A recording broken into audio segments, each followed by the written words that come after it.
Hello दोस्तों, नमस्कार। Nikhil stock academy में एक बार फिर से आपका स्वागत है। दोस्तों, हम आज फार्मा सेक्टर से रिलेटेड एक बिजनेस मॉडल के बारे में डिस्कस करेंगे। बिजनेस मॉडल का नाम है कैपलिन पॉइंट लेबोरेटरी।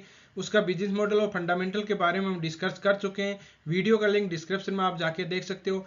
आज हम केवल टेक्निकल चार्ट के थ्रू समझने की कोशिश करेंगे कि कहाँ पर अपने को बाइंग करनी चाहिए, इसका मेजर सपोर्ट कहाँ पे, ब्रेकआउट कब होगा और कितनी इसमें करेक्शन हो सकती है, कितना टाइम और लग सकता है। लगभग टॉप से 25% के लगभग करेक्शन में, तो डिटेल से टेक्निकल चार्ट के थ्रू समझने की कोशिश करेंगे। और दोस्तों, ये भी जानने की कोशिश करेंगे कि किस तरह से प्राइस एक्शन को रीड किया जाता है। 3 तरह के ट्रेंड होते हैं, 4 तरह के सपोर्ट एंड रेजिस्टेंस काम होते हैं। आरएसआई में डाइवर्जन, पॉजिटिव डाइवर्जन और नेगेटिव डाइवर्जन किस तरह से आइडेंटिफाई करते हैं। फिबोनाची रिट्रेसमेंट किस तरह से काम करता है, वो डिटेल से टेक्निकल चार्ट के थ्रू समझने की कोशिश करेंगे। और एफएल इंडिया, मल्टीमेकर स्टॉक, मुथूट फाइनेंस के बारे में डिस्कस किया। आप पहले से इन्वेस्ट हो या फ्रेश बाइंग करना चाहते हो तो इन वीडियो को देख के डिसाइड कर सकते हो कि अपने को कब और किस तरह से बाइंग करनी चाहिए। अब चलते हैं टेक्निकल चार्ट। ये कैपलिन पॉइंट लेबोरेटरीज का डेली टाइम फ्रेम का चार्ट है। डेली टाइम फ्रेम का चार्ट है। सबसे पहले अपने को टेक्निकल चार्ट को रीड करने के लिए ट्रेंड का पता होना चाहिए। 3 तरह के ट्रेंड होते हैं, एक होता है अप ट्रेंड, एक डाउन ट्रेंड और एक साइडवेज। तो अप ट्रेंड की बात करें तो अप ट्रेंड में हायर टॉप हायर बॉटम मिलते हैं। किस तरह से, एक सिंपल लैंग्वेज में समझे तो आप left top middle top bottom से लगा के राइट की तरफ लाइन ड्रॉ करोगे तो उसको आप बोल सकते हो कि अप ट्रेंड है। दूसरा होता है डाउन ट्रेंड। डाउन ट्रेंड होता है लेफ्ट टॉप से लेके नीचे की तरफ लाइन ड्रॉ करती है और नीचे की तरफ आती है तो उसको बोलते हैं डाउन ट्रेंड। तीसरा होता है साइडवेज। साइडवेज को अपन लेफ्ट मिडिल से लेके राइट की तरफ जाते हैं तो उसको बोलते हैं साइडवेज। तो अप ट्रेंड, डाउन ट्रेंड और साइडवेज 3 तरह के अपने ट्रेंड को पहचाना। अब बात करते हैं कि अप ट्रेंड, डाउन ट्रेंड और साइडवेज को और किस तरह से सिंपल लैंग्वेज में हम समझ सकते हैं। अप ट्रेंड की बात करें तो टेक्निकल लैंग्वेज में आप समझ सकते हो, जैसे जैसे ये अप ट्रेंड है। अप ट्रेंड का इसमें क्या है कि हायर टॉप हायर बॉटम मिलते हैं। किस तरह से मिलेंगे, एक को अपने टॉप मान लिया, एक को बॉटम मान लिया। इसके ऊपर वाला टॉप हायर टॉप होगा, इसके ऊपर वाला टॉप और हायर टॉप होगा, और ये नीचे की तरफ बने वो हायर बॉटम होंगे। ये बॉटम माना तो ये हायर बॉटम होगा। तो टेक्निक आप समझ सकते हो, अप ट्रेंड में हायर टॉप हायर बॉटम मिलेंगे। दूसरा, अगर सिंपल लैंग्वेज समझे तो अपन छत पे ऊपर चढ़ाई पर जाते हैं, ऊपर की तरफ जाते हैं तो सीढ़ियों से जाते हैं। ठीक है, छत पर जाते हैं तो वो सीढ़ियों से स्टॉक ऊपर की तरफ जाता है। ये हो गया सिंपल। अब होता है डाउन ट्रेंड। डाउन ट्रेंड में क्या होता है, lower top lower bottom pattern मिलते हैं। लोअर टॉप लोअर पैटर्न मिलते हैं, एक टॉप मान लिया एक बॉटम मान लिया, फिर लोअर टॉप लोअर बॉटम होता है। जिस तरह से छत से अपन नीचे की तरफ आते हैं सीढ़ियों से, उसी तरह से स्टॉक भी नीचे की तरफ आता है। अब बात बच गई कि बॉटम में आ गया स्टॉक, और बॉटम में रिवर्स कब करेगा। जिस तरह से अपन सीढ़ियों से नीचे आते हैं, अपने को छत पे वापस जाना होता है तो पहले वाली जो सीढ़ी होती है उसको क्रॉस करके ऊपर की तरफ जाना होता है। उसी तरह से ही अगर स्टॉक डाउन ट्रेंड में है वो वापस रिवर्स करना चाहता है तो पहले वाले लोअर टॉप पैटर्न, ठीक है, ध्यान ध्यान से सुनिए, लोअर टॉप पैटर्न को ब्रेकआउट करेगा और ब्रेकआउट करने के बाद वो ऊपर की तरफ जाएगा। आप देख सकते हो कि डाउन ट्रेंड था, डाउन ट्रेंड में एक लोअर टॉप पैटर्न था, उसको ब्रेकआउट किया। ब्रेकआउट या ब्रेकडाउन करते समय एक बुलिश मारूबुजा कैंडल स्टिक पैटर्न बनाता है। ब्रेकआउट किया, पुल बैक का पैटर्न आया, रिटेस्ट किया और फिर निकल गया। आप देख सकते हो। अभी की बात करें तो देखिए, ये बाद में एक डाउन ट्रेंड अप ट्रेंड हुआ, फिर वापस डाउन ट्रेंड आ गया। इसमें क्या है कि एक फ्लैग पैटर्न बन रहा है। फ्लैग पैटर्न आप देख सकते हो किस तरह से बनता है। ये देखो फ्लैग पोल, ये फ्लैग पैटर्न बन रहा है। तो फ्लैग पैटर्न वाला एक बार बन जाता है तो बार बार बनता है। देखिए इसमें पहले भी बन चुका है। देखो ये फ्लैग पैटर्न बन रहा है, ये फ्लैग पैटर्न बना हुआ था और ये यहाँ पर बना हुआ था और अभी पैटर्न बन रहा है। तो इसको ब्रेकआउट करेगा तब इसमें बाइंग कर सकते हैं अपन।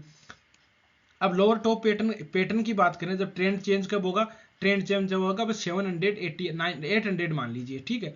700 800 को लगभग 800 को ब्रेकआउट करेगा तब इसका जाके ट्रेंड चेंज होगा, तब तक ट्रेंड चेंज नहीं होगा। ये बात ट्रेंड की हो। अब बात कर लेते हैं कि एक trend reversing candle stick pattern होते हैं। जैसे यहाँ से रिवर्स किया है, यहाँ से रिवर्स किया है, यहाँ टॉप से रिवर्स किया है, बॉटम में रिवर्स किया है, तो कौन सी कैंडल स्टिक पैटर्न बनाया, ये देखते हैं। हम देखते हैं यहाँ पर, देखो कौन सी बुलिश इनगल्पिंग पैटर्न बनी है। पहले एक डाउन ट्रेंड था, डाउन ट्रेंड में एक बुलिश रेड कैंडल बनी और पहले वाली रेड कैंडल को पूरा का पूरा इनगल्प कर लिया और फिर ऊपर की तरफ जा रहा है, तो इसको बुलिश इनगल्पिंग पैटर्न बोलते हैं। फिर बात करते हैं, ये डाउन ट्रेंड आया, फिर यहाँ पर देखिए यहाँ कैंडल स्टिक कौन सा बना है, इसको कैंडल स्टिक पैटर्न बोलते हैं। अब ये इन्वर्टेड हैमर बोल सकते हो, इन्वर्टेड हैमर बोल सकते हो, या फिर ग्रेव स्टैंड डोजी बोलते हो, जो बॉटम में बनती है। यहाँ टॉप में देखो shooting star candle stick pattern बना है, फिर नीचे की तरफ आया, फिर यहाँ पर शूटिंग स्टार कैंडल बन गया। यहाँ बॉटम में देखिए यहाँ पर एक डोजी टाइप की कैंडल स्टिक पैटर्न बनी है। प्रेजेंट टाइम की बात करें तो यहाँ पर देखो एक बहुत ही शानदार ही डोजी कैंडल कह सकते हो, डोजी टाइप की कैंडल बनी, हैमर तो नहीं बना, डोजी कैंडल बनी है। तो इस देखो ये होता है मॉर्निंग डोजी स्टार फॉर्मेशन। कैसे बनता है मॉर्निंग डोजी स्टार फॉर्मेशन? एक डाउन ट्रेंड था, एक रेड कैंडल थी और मेजर सपोर्ट के पास में होना चाहिए। यहाँ बीच में बन गई वो कोई नहीं है, मेजर सपोर्ट के पास में ये यहाँ पर देख सकते हो कि रेड कैंडल है और ये डोजी कैंडल है, ग्रीन कैंडल, तीनों कैंडल के फॉर्मेशन को मॉर्निंग डोजी स्टार फॉर्मेशन बोलते हैं। और फिर आप देख सकते हो ये मेजर सपोर्ट कहाँ था। अब मेजर सपोर्ट मैं आपको बता देता हूँ। पहले वाले सपोर्ट तो थे ये 2-3, और इधर देखो लेफ्ट ये रेजिस्टेंस था, तो रेजिस्टेंस सपोर्ट का भी काम कर रहा है। और फिर ऊपर की तरफ ब्रेकआउट। अब ब्रेकआउट नहीं हुआ है, ब्रेकआउट कब होगा? देखो मैं एक ट्रेड लाइन ड्रॉ करता हूँ। ट्रेड लाइन को ड्रॉ करने के बाद में आप देख सकते हो ये देखिए, ये यहाँ पे इस ट्रेड लाइन को बार बार रेजिस्टेंस मिला, 1 time 2 time 3 time 4 time resistance मिला। रेजिस्टेंस के बाद में इस ट्रेड लाइन को अगर ब्रेकआउट करता है, प्राइस सस्टेन होनी चाहिए, ब्रेकआउट नहीं सस्टेन होनी चाहिए। एक अगर जैसे इंट्राडे में जाके वापस आ जाता तो उसको अपन नहीं मानेंगे।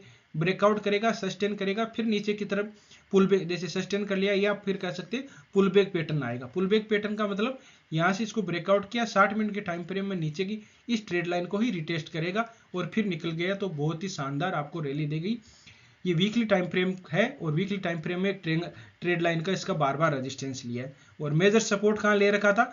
अगर यहाँ ऊपर की तरफ नहीं जाता है, वापस आता है, वापस अगर स्टॉक को बात करें, यहाँ इस हैमर के पास में देखो ट्रेंगल पैटर्न टाइप का बन रहा है, तो इसको इस हैमर के पास में अगर कोई ट्रेंड रिवर्सिंग कैंडलस्टिक वापस बनाता है तब इसमें बाइंग अपॉर्चुनिटी कर सकते हैं, या फिर इस ट्रेड लाइन के पास में एक दिन 2-3 दिन काम करके फिर निकलेगा तो बाइंग कर सकते हैं।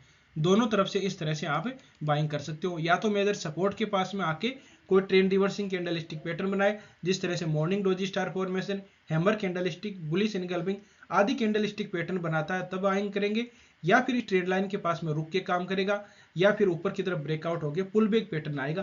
तीनों चीजों में हम बाइंग कर सकते हैं। बिजनेस मॉडल बहुत ही शानदार है, इसमें कोई दिक्कत नहीं है। फ्लैग पैटर्न बनना है बार बार आपको, ये देखिए फ्लैग पैटर्न में क्या होता है, एक बार रिटर्न देगा फिर बाद में जो दोस्त स्विंग ट्रेडिंग करना चाहते हैं वो भी इस ट्रेड लाइन को अगर ब्रेकआउट करे तब इसमें आप बाइंग कर सकते हो और फिर बाद में एक अच्छी आपको रैली दिखाई देगी जिस तरह से ये दे। फिर ये लगभग देखो जुलाई 21 से लेकर अभी कंसोलिडेट पेज में था, लगभग 2 साल होने वाले, तो 2 साल के लगभग ये हो गए और फिर बाद में ऊपर की तरफ रैली देगा, फिर भी आदमी ये फ्लैग पैटर्न टाइप का बना देगा। तो दोस्तों इस तरह से आप देख सकते हो इसमें बाइंग की बात करें तो अपन अब बात कर लेते हैं कि आरएसआई में कोई डाइवर्जन दिखाई दे रहे हैं कि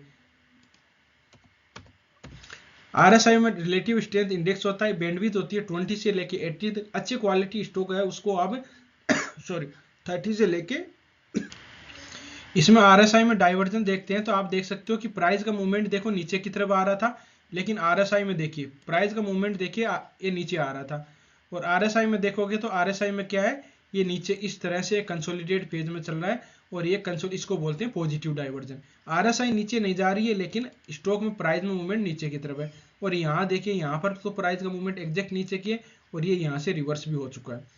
तो इस तरह से आप देख सकते हो इसमें पॉजिटिव डाइवर्जन भी दिखाई दे, लेकिन ब्रेकआउट नहीं हुआ है अभी।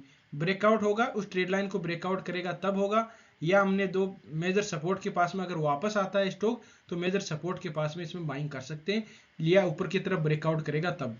अब दूसरा देख लेते हैं फिबोनाची रिट्रेसमेंट होता है, कोई स्टॉक अप ट्रेंड में होता है तो डाउन ट्रेंड में कितना खा सकता है। देख सकते हो कि 61% तक आया था। ये क्या होता है, इसमें 5 पॉइंट होते हैं, 23%, 38%, 50%, 61% और 78%। इसमें देखिए आप कोई स्टॉक ऊपर जाके फिर बाद में सपोर्ट लिया है, सपोर्ट देखो इसी के पास में आया, यहाँ पहले 61% पे 2-3 बार सपोर्ट लिया, ऊपर की तरफ 38% पर रेजिस्टेंस मिला, फिर काम किया 50% पर। अभी मेजर सपोर्ट है 61% के लगभग है, 61 और 50 के लगभग इसमें काम कर रहा है, तो ऊपर की तरफ ब्रेकआउट होगा तो उस हिसाब से आप देख सकते हो। तो दोस्तों इस तरह से आप रणनीति बना सकते हो। स्टॉक बहुत ही अच्छा है, मेरा व्यू मानिए तो अपने को इस एम्बर के पास में आएगा तब मैं बाइंग करूंगा, या ट्रेड लाइन को ऊपर की तरफ ब्रेकआउट करेगा तब इसमें बाइंग करूंगा, अदरवाइज इसमें अभी वेट एंड वॉच। ये वीडियो केवल एजुकेशन पर्पज से बनाया गया है, किसी स्टॉक को बाय या सेल करने से पहले अपने फाइनेंशियल एडवाइजर से जरूर सलाह मशवरा कर लीजिएगा। और दोस्तों वीडियो अच्छा लगा हो तो लाइक कर सकते हो, दोस्तों के साथ शेयर कर सकते हो। जिन मेहमानों ने अभी चैनल को सब्सक्राइब नहीं किया वो चैनल को सब्सक्राइब भी कर सकते हैं। अगर वीडियो में कोई आप सुधारना चाहते हो, कंटेंट में सुधारना चाहते हो तो कमेंट में जरूर बताइए, उसमें आपको इंप्रूवमेंट मिलेगा। वीडियो अच्छा नहीं लगा हो तो आप डिसलाइक भी कर सकते हो, कोई कमेंट भी बता सकते हो कि इसमें ये कमी है। तो दोस्तों वीडियो देखने के लिए बहुत बहुत धन्यवाद। मिलते हैं नेक्स्ट वीडियो में, तब तक के लिए दोस्तों बाय बाय।